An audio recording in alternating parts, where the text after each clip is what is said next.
It's another exciting time on the program Law and You as we interrogate the process of the NAIRA note scarcity and the legality of it. The CBN, of course, gave a deadline for February 10, and what just played out recently is that the Supreme Court had to give it a restraining order on the effecting of the deadline for February 10 by the CBN and federal government. And being that as it is, discussing this with me is a custodian of the law. By that I mean a legal practitioner in the person of Sunday Daudu. Good afternoon. Very well. Thank you very much. Now let's look at what transpired, because earlier we talked about the powers of the CBN, the president. They are the only ones that can interrogate the process of regulations in this regard as it pertains to NAIRA redesign, the withdrawal policy and all that. But just now we are having the intervention of the Supreme Court, and some may want to think that, wow, it means the judiciary also has the power to interrogate the process. But we remember vividly the comments credited to the Minister of Justice and Federal Attorney General of the Federation in the person of Malami, where he said that the Supreme Court has no jurisdiction. Can you throw light into these areas? Thank you very much. By virtue of the CBN Act, it is only the President of the Federal Republic of Nigeria that can direct the CBN in respect to monetary policy of the country. Here, let's situate the matter, the NAIRA redesign and phasing out the old currency. That is the 200, the 500, and the 1,000 rand. Now, the question now is whether or not the court can intervene. That is the only middle question. To answer the question directly, the court has no jurisdiction to direct the manner in which the policy formulation of the government as championed by the CBN should be directed. But the question now is that, what then is the potency of the judgment or the ruling of the Supreme Court in respect to stopping the effectual date of 10th February 2023 as the end of the use of the 200, 300, 500 and 1,000 old notes? That is the question. Now, the Supreme Court or any court has what we call a public policy jurisdiction to entertain matters to maintain public peace if there is a perception that there may be a disorder in the society. At that point, the Supreme Court does not look whether or not it has jurisdiction to act. It doesn't look whether or not it has the capacity to act. But what he wants to do is to maintain public peace, because power has been vested in him to assure the maintenance of law and order. So the judgment of the ruling of the Supreme Court was indeed in that direction, was in the direction of maintaining public peace and not assuming jurisdiction on the issue of random disorder. Again, to drive it further, you must also note that the order emanated from an ex parte application. What that simply so to mean is that the parties joining the suit have not been heard. They were not heard. So you cannot say that it was a ruling on the merit. Nobody was heard. They were not also aware that there was a court suit against them. The CBN, for instance, was not joined. They were not even joined. So, but some have argued that once there is a disclosed principal, you do not need to join the agent. But I'm not going to fault that. But what is important is that whether or not the CBN was joined, whether or not the federal government was joined as a party, they were not put on notice. They were not put on notice. And therefore, the court did not assume jurisdiction over the matter. So what they did was that, look, there was some affidavit evidence that there is an imminent breakdown, anticipated breakdown of law and order occasioned by the NAIRA redesign and the stoppage of the use of the old NAIRA notes by 10th. And there was tension in the society. It was based on that public perception that the Supreme Court acted. Intervened. to intervene to whittle down the tension in the society and not to assume jurisdiction over the matter as to whether to redesign. Otherwise, he still holds that the Supreme Court has no jurisdiction. It has no jurisdiction, but let's go further.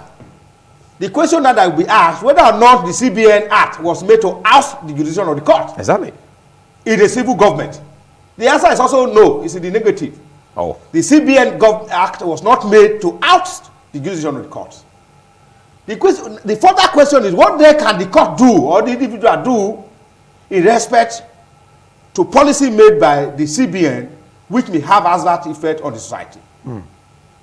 There comes what is called an order of mandamus. An order of mandamus can lie to compel the Central Bank of Nigeria and the meeting company, a pretty company of Nigeria, to make the new Naira notes available to the citizens.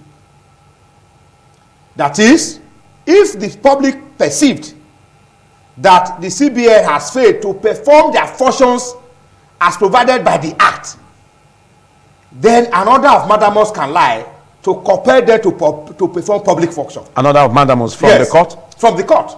To compel them to act in accordance with the provisions of the law. The law says you must print Naira notes to meet the economic demand of the citizens, of the society. You have failed in that direction. Okay, so that gives powers to so that's what I'm saying, the judiciary. The judiciary powers are not ousted. Are not ousted. So the issue of whether or not it has jurisdiction must be tied to the subject matter before the court. Before you now determine whether or not the Supreme Court has jurisdiction.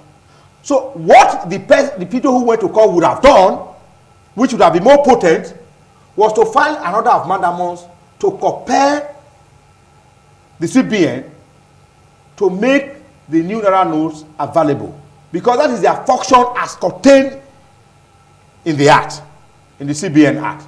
So if there is a breach of the Act, the question is that if there is a breach of the Act, a public order will lie from the court to compel the Central Bank of Nigeria to perform the function they owe to the citizens and the government.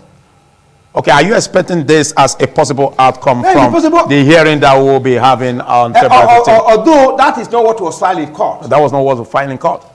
But if you look so we don't expect that. We don't expect that in that matter that is before the court. Okay.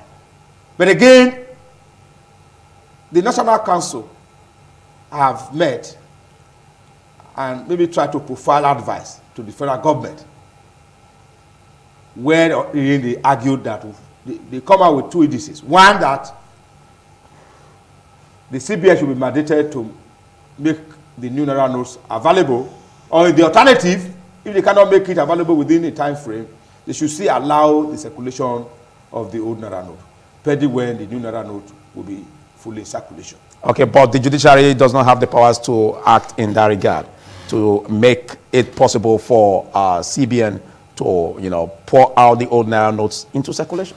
Of course, if an order of mandamus is made and is served on the CBN, that your actions and inactions are running foul of your Establishment Act. Okay. Then, of course, the order will compel them. From that perspective. From that perspective. But not on the perspective of saying the CBN has no power to stop the use of the old Naira note. They have the power. That is an third power. The only person that can advise contrary is the president. The president can say, not the court. Not the court. The court does not have jurisdiction with respect to whether or not the CBN can stop the use of the old Naira notes. No court has the jurisdiction to entertain matter with respect to that. It's only the president of the Federal Republic of Nigeria that can advise or can be in concert with the CBN and say, okay, based on the scarcity of the new Naira notes, let us still give allowance. Then, of course, the caliber. But a court cannot compel the CBN not to stop the use of the old Naira. Okay, what's the possible outcome based on what is before the court? Yeah, what is before the court, which is in relation to whether or not they should stop the old Naira note, will not see the end of the day. The court lacks the jurisdiction to entertain that. That's what is before the court. What is before the court now, from what we have seen, the court lacks the jurisdiction. At the time the CBN or the federal government will file their own response. Because once you have served an interim order, which I say was made ex parte, there's a motion of notice, which has now been served along with this order. They will file their counter. Their counter will be to the effect that the Supreme Court has no power to direct the CBN not to stop the use of the old Naira notes as at 10th of February 2022. So, but what is important is that whenever a court order is obtained, it is immaterial whether it is an interim order, it is immaterial whether it's an interlocutory order, it is immaterial whether it's a perpetual order, it is immaterial whether it's a mandatory order. Whatever order that emanates from the court, you must obey. Because we are in a democratic government. You must obey. Now, when you obey, you can now interrogate the order to say that the court ought not to have made the order if they have listened to the other part of the divide. So, the order must be obeyed, irrespective of whether or not the court does not have the decision. Once an order of court is given, the consequence is that it has the potency to be obeyed. Okay. If you do not obey it, it's a contempt infraction career. Okay, to deepen the interrogation of the process or the issue at hand, what do you see as possible things that can be done to make an opportunity for a mandamus by the judiciary on the CBN? I think that cannot be obviated now. The CBN can be mandated by law, by the court, to perform their function. Because they owe the function to the people. Because it is the economy that is driven by the CBN. And it's the liquidity ratio. It's the liquidity ratio that determines production, supply, and purchasing. So the purchasing power of citizens is premised on the liquidity ratio. So if that is being affected by this Naira redesign and the possible forcing off of the new Naira and the old Naira notes, the question now is that how do you now midwife the economy? At present, we have a challenge where the Nigerian Security Maintenance Printing Company is saying that they are running out of papers, to produce the new Naira notes. We have just 500 billion Naira, that was poured into circulation. But the challenge here is, where is the 500 billion Naira? We can't find it. Maybe it's in the hands of some persons we really can't question. But how much of evidence is the judiciary or the court or the Supreme Court expecting in the area of the inability of the Nigeria Security Printing and Minting Company to produce papers, before it can take a decisive action in court? You see, as I've said, it's a failure to perform public functions to even come out to the first time to say we don't have the papers to print the Naira. That's a failure. It's a violation. They have already acted the violation of the act. So once you have acted the violation of the act, another of mandamus can lie. That gives a window. Yes. So you can't even think of it to say, I do not have the capacity to perform my function. You're already telling the people you don't have all it takes to be in that office.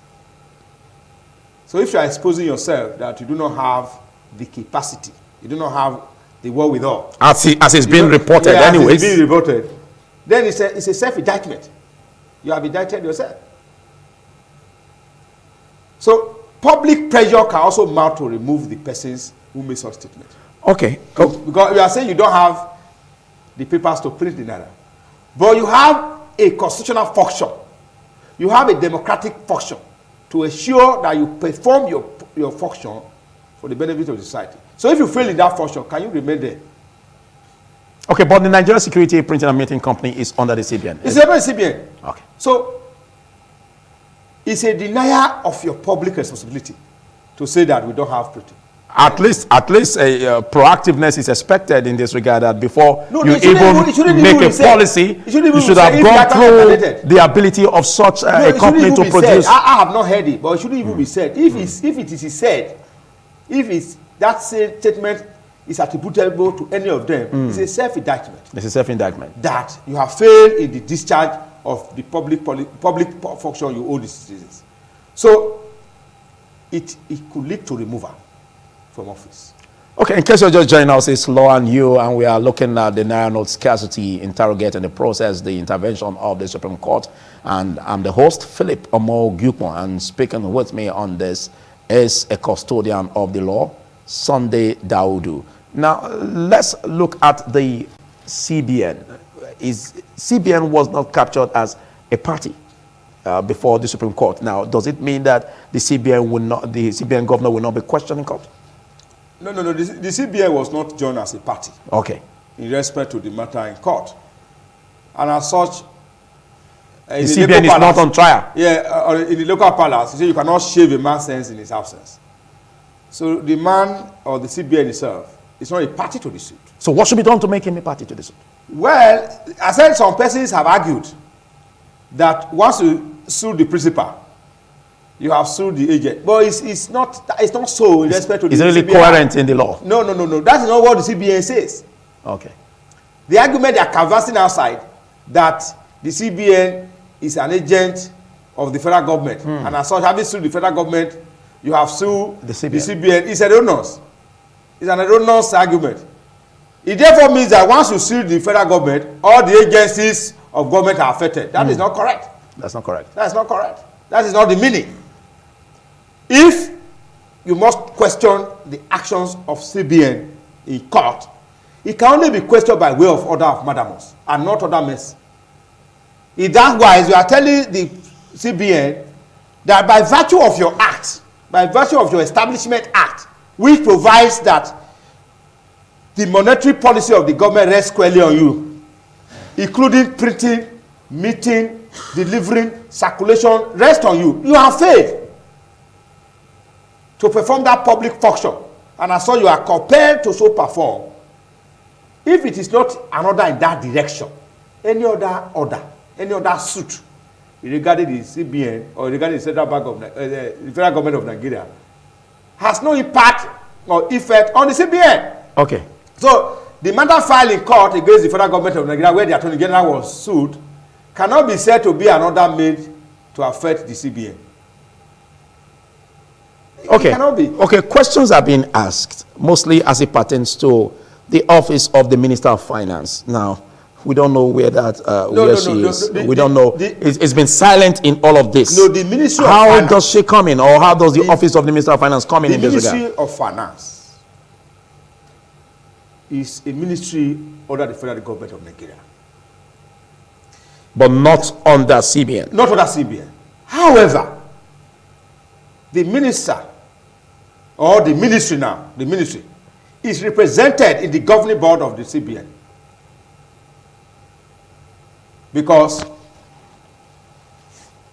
when the issues of budgetary allocations has to be designed and release of money and all of that, it borders on the ministry. Yeah, the Ministry of Finance play a major role in determining these allocations of funds. Consequent upon that, a member or a representative of the ministry is more, by virtue of the CBN Act, is a member of the governing board. Okay. So they are represented in the CBN. But the CBN, again, is not under the control of the Ministry of Finance. Oh, yes. So the Ministry of Finance does not control the CBN. But they have a representative to also look at the policy in respect to monetary policy of the government. Could that mean why the minister has been silent in this regard? Of course, because he has no role to play. He has no role to play because every decisions that the CBN reach is reached based on decision of the board. Okay. There is a governing board. Okay. Where the running of the CBN is being charted. They are members of it, so they have nothing to say. Anything that is being done now, they are aware. They are in the know. The Ministry of Finance is in the know. Okay. They have a member there. But the question is whether or not the CBN has an unfettered power to regulate the design, printing, meeting, distribution, circulation of money. They have an unfettered power. But it is only when they fail in that power that an order of mandamus can lie to compel them to perform the power conferred on them by statute. Okay, when you talk about order of mandamus, don't forget, the office of the president is still involved. Yes. And we have these powers of the CBN now, and the president. as I said, can the president be also giving that mandamus? No, the president by his office is enjoys immunity. Immunity? He enjoys immunity. So no matter the chaos that may seem to be created by policy implementation that emanates from the office of the president, that immunity holds. The immunity holds. So the appropriate party to the suit in respect to monetary policy for order of mandamus is the CBN. So, okay. Now, if the CBN is now being compared by an order of mandamus, he brings it to the president because he's the economic advisor. He's the monetary advisor. He's one of the advisors to the president, the CBN governor. He's an advisor. How do you assess the worth of his advice in this regard as pertains to, for instance, assuming an order of mandamus is made against the Central Bank of Nigeria, he takes that order to the president. This is an order emanating from a court of law established also by an act of the National Assembly. He gives an advice in that direction also. This is the way forward. They sit together and they contemplate what is the way forward. And the way forward, more food than all, is to make the naira available circulation. But not an order to direct the CBN not to implement the design of the naira. No, no, no. Another in that direction is an exercise in futility. Okay, thank you for throwing light in this direction. Now let's look at the seven-day deadline. I always find it difficult to say deadline because he's the president, and like you said, he enjoys immunity. But he said that Nigerians should give him 7 days, so it's a deadline, to tackle this aspect of cash crunch. 7 days have come and gone, but we are yet to see a statement credited to the president in this direction. What then can be done as per the president failing to speak in this matter, as he already gave his voice to it that Nigerians should give him 7 days? What is the implication of this by the law? The president ought to continually interrogate the system and brief the citizens on each step. You don't even wait for the 7 days to continue to tell the people. The president owes an obligation to the citizens. Because as a president, is a trusted power. You are trusted with power. And the power you are trusted with is a public trust. So if the president, by the available circumstances, requested for 7 days, for instance, to put... Not under pressure. He just said it himself. It therefore means that he ought to have come out before even the expiration of the 7 days to brief the people on how far he has gone. And if, of course, there is a need for extension, flow from the circumstances bedeviling the economy. I think we have not heard that from him. He owes an obligation. So we are hereby using this opportunity to tell him to brief the citizens on how far he has gone with the request for 7 days notice to extend, so that the citizens will be in the know that this is how far the government is going. Again, whether or not there is an order of mandamus, the CBN governor should know now that they are failing in the discharge of the functions as vested by the CBN Act on them. Okay. Thank you very much for taking our time to be part of this. We hope to look at what the hearing will be like February 15 and what could emanate after that date that could also draw to the conclusion where we can also, interrogate the process as it pertains to the naira scarcity in our subsequent edition of Law and You. Big thanks for coming. And there's a much you can take on today's discussion. See you on the next one. I'm Philip Omo Gyupo.